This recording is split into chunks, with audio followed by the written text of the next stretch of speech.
Мы будем соревноваться по 12 дисциплинам. Вот. В прошлом году у нас были победителями команды.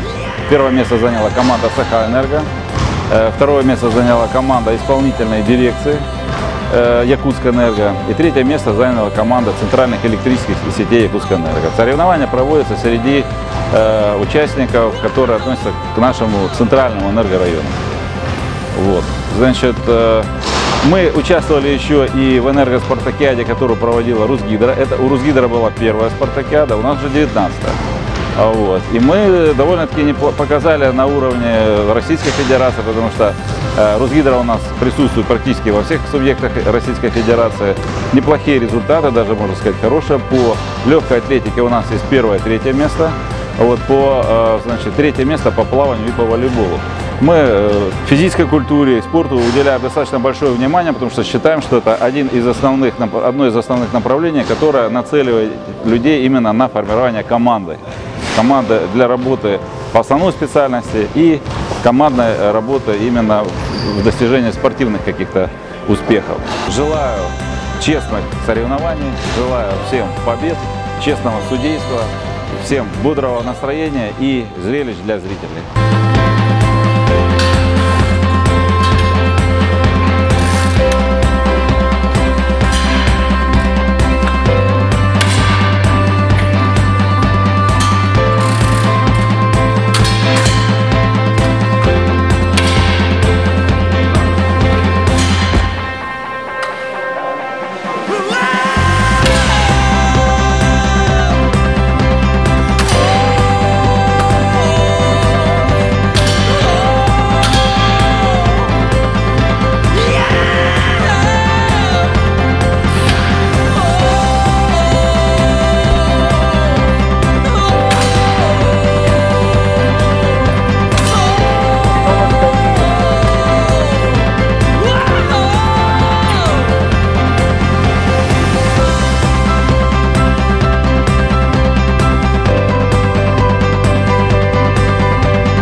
Это была одна из самых непредсказуемых спартакиад.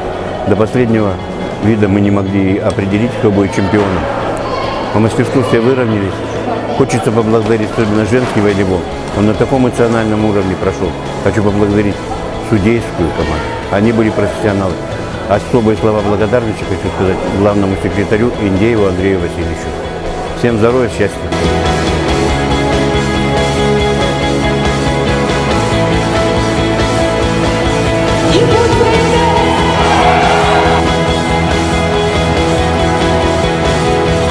Спартакиада 2018 года была просто насыщена эмоциями, борьбой. С каждым годом наша спартакиада по накалу, по мастерству, она каждый год растет. Каждый вид спорта у нас прибавляет каждая команда из года в год. Поэтому становится очень намного тяжелее бороться уже за первые места. Но все равно, как говорится, побеждает сильнее в том или ином виде спорта. Кто был в команде в той или иной дисциплине, выложились все на 100%. Да, наши ребята все молодцы, все постарались, они тренировались, они даже помимо того, что работали усердно, они уделяли время спорту. Данную победу мы посвящаем нашему директору Вадиму Васильевичу.